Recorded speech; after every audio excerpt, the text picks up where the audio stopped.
The storm has finally broken. KwaZulu-Natal Police Commissioner, Lieutenant-General Nhlanhla Mkhwanazi, has thrown South Africa's political and criminal justice system into turmoil. With allegations of corruption, political interference, and shocking links between powerful politicians and criminal cartels, his testimony could expose a web of rot that reaches the highest offices of the state. And the ANC knows the nation is watching. For months, whispers of corruption and betrayal have circled around the South African police service. Ordinary citizens wondered why investigations collapsed, why political killings continued without justice, and why those in power seemed untouchable. Now, for the first time, a top cop is putting it all on the record, daring to confront those who once controlled him. It all started when Parliament's ad hoc committee launched a probe into Mkhwanazi's explosive claims.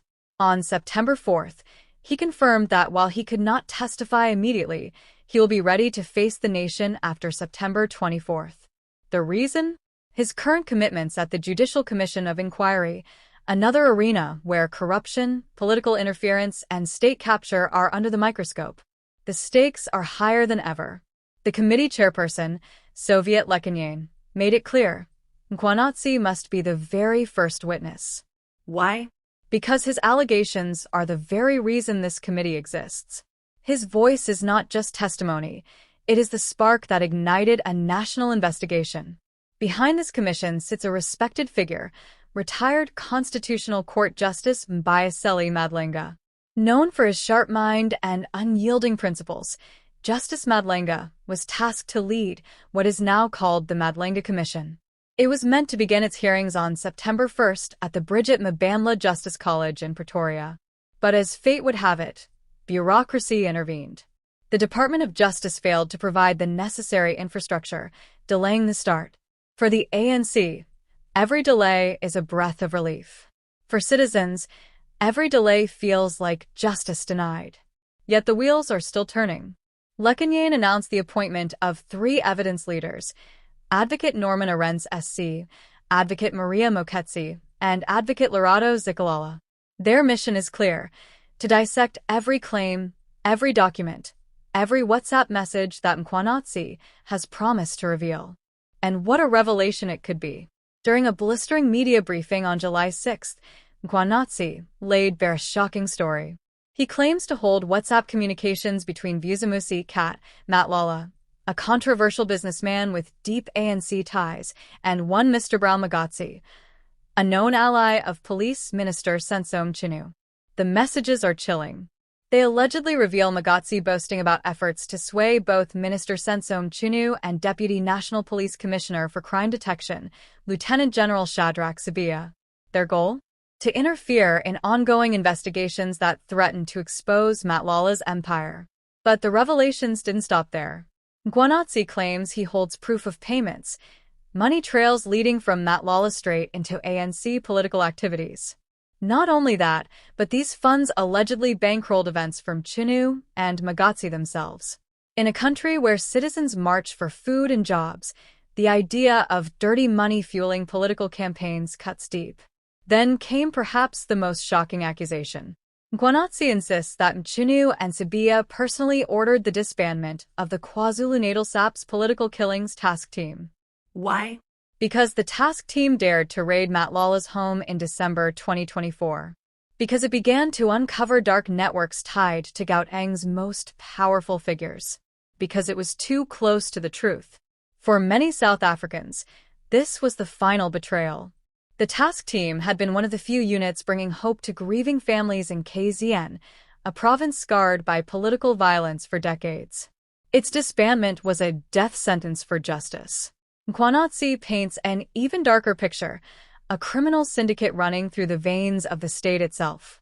Senior members of parliament, police generals, metro cops, correctional services officials, even prosecutors, magistrates, and judges in Gauteng.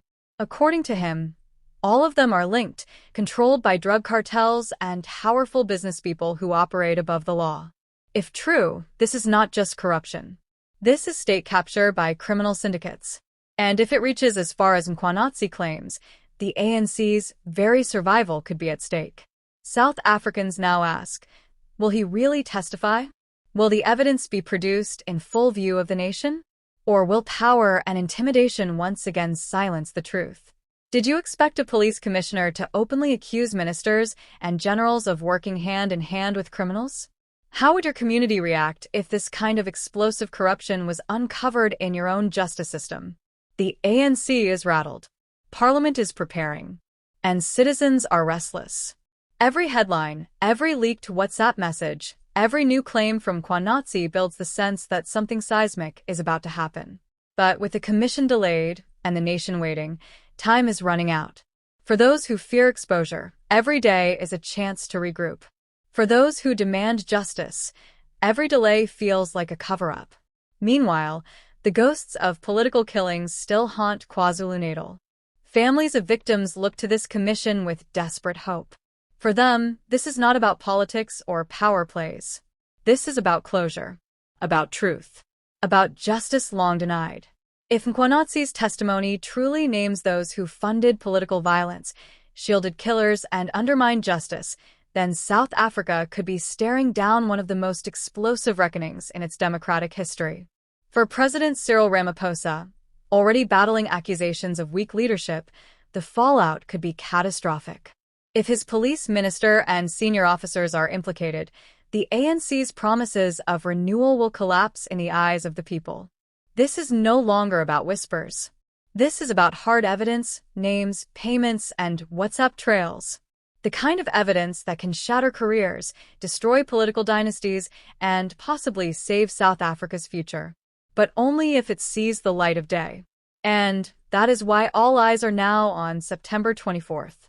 Will Lieutenant-General Nhlanhla Mkhwanazi step into Parliament and reveal everything? Or will the truth once again be buried beneath power and intimidation? South Africa holds its breath. The people deserve answers. And the world is watching. So, what do you think? Will Mkhwanazi's testimony finally bring justice? Or will the system close ranks to protect its own? Let us know your thoughts in the comments below. If you believe South Africans deserve the truth, don't forget to like this video, share it with others who need to see it, and subscribe for more powerful real-life stories that uncover the reality behind the headlines.